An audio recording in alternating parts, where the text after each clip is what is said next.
Hey y'all, and welcome back to our channel. If you have not been here before, my name is Emily and we make recovery videos for severe anxiety, DPDR, agoraphobia, panic disorder, all that good stuff. And what I want to talk about today specifically is a question that I get asked a lot, and it is, what does recovery look like? And a lot of times people ask me too, and I used to wonder this, is what happens when you don't even remember what it's like to be normal and to feel normal. So I want to address that today, and I want to do it by I have got my notes here, so I want to do it by breaking recovery into a couple different phases.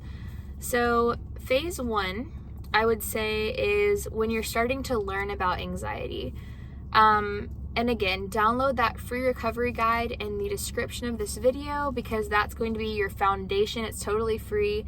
It's your foundation of your whole recovery. It's exactly what I did to recover. So definitely download that.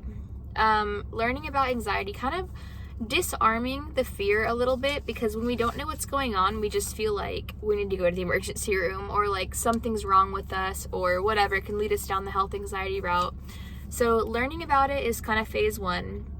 During this phase, you're starting to practice, the ideal response. For example, I'm going to go with our recovery program here.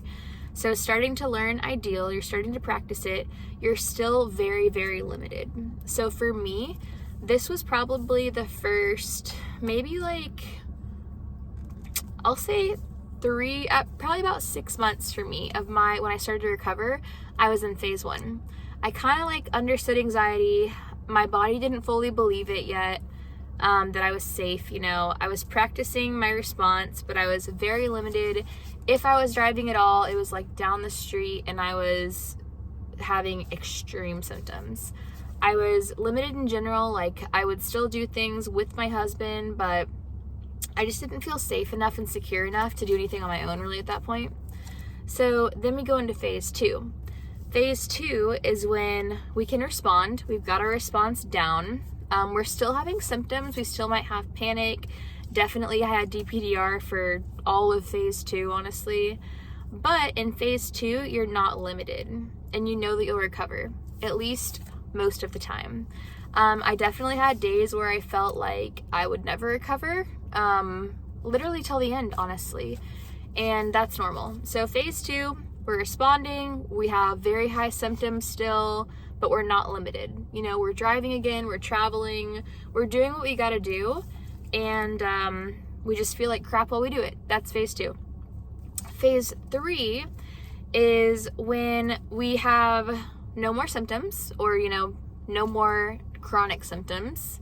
Anxiety is always going to be a thing for the rest of our life, to a normal degree, right? We were created to have anxiety. If a lion's chasing us, we want to have anxiety. So anxiety doesn't fully go away. Of course, we don't want it to. It's our survival mechanism. But we don't have chronic symptoms. We have normal stressors that equal good days and bad days, but nothing like when you're in the cycle, the anxiety cycle. We're living a healthy lifestyle. We're using ideal. We're using safe, just in general, whether it's with a work stressor or a relational stressor or whatever it is, right? We're more emotionally regulated, and we're kind of back at our baseline. So once you're in phase three, can you fall back into the cycle? I would say, as long as you're always practicing these techniques that you learn while you're recovering, then no, you can't. You can definitely get sensitized, right? If you're not sleeping, and maybe you have a baby and get a virus, and all these things are starting to compound on your nervous system, and then whatever, you might have a panic attack one day. But what you're not going to do is respond with, oh my God, what's happening? Focus, fear, fighting it, trying to fix it. All these, things that are going to spiral you. You're not going to do that, because you know. And so at this point, no, you can't fall back into the cycle. You can get these, signals that tell yourself, okay, you're stressed out. Let's pump the brakes a little bit and live a little bit of a healthier lifestyle, whether it's emotionally or physically. But you're not ever going to be in the place that you were when you were back in phase one, as long as you keep these principles forever. So that's what recovery looks like. To kind of go a bit deeper in the question of, what if I don't even remember? I did not remember. I literally did not remember. what normal was like, what normal felt like. And honestly, one of the mistakes that I made was trying to focus so much on trying to, I guess, like, make it happen, and focusing so much on what I should feel like and what if I don't feel like this again. And one of the best things that kind of helped me was getting to a place where I just told myself, if I'm like this forever, then I have to learn how to be content with where I am right now. I'm not saying that you're going to be like this forever. And in the back of my mind, as I was making that conscious kind of decision, I knew that it wasn't going to last forever, because, like, I think I would have actually freaked out if it had lasted forever, of course, if I knew that anyway. But I had to kind of, like, just lean into the season that I was in, and from a spiritual standpoint, like, trust God, you know, and, like, try to give up some of the control, I guess. And, like, obviously we want to be able to control our own lives and everything, but just being able to, like, release some of that off my shoulders and realize, okay, you know what? If I'm like this forever, I'm like this forever. If I'm like this forever, then God is going to get me through every single day. Even if every single day is the hardest day of my life, I've gotten through it up to this point, and I'll get through it moving forward. You know, like, God's going to give me just what I need for that day. So, like, really starting to trust God, honestly, was huge for me.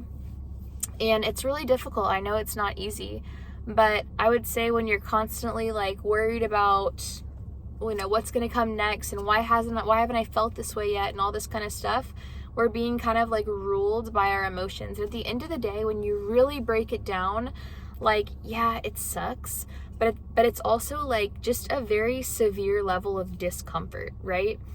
And that's all that it is. It's just, like, sensations. And when you really, like, pick it apart and realize, okay, you know, this is not fun, but it's just a feeling, and I can still have a good day, and I don't have to, like, force myself to be happy or feel a certain way, but I also don't have to catastrophize this and make this into, like, you know, the end of the world. So I would say, like, mindset is so key when it comes to that. And it's really a choice, because you're kind of stuck in this situation, right? Like, you have the symptoms, they're not going to go away, and now we choose. Are we going to catastrophize and dwell on how much this freaking sucks, because it does, I get it?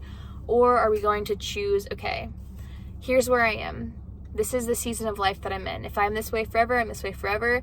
Let's learn how to live life, you know, with the cards that were dealt in this moment. And so I hope that makes sense. But anywho, definitely join our Facebook group. Let me know what questions you have in the comments. Let me know what phase of recovery you're in the comments. And I hope to hear from you.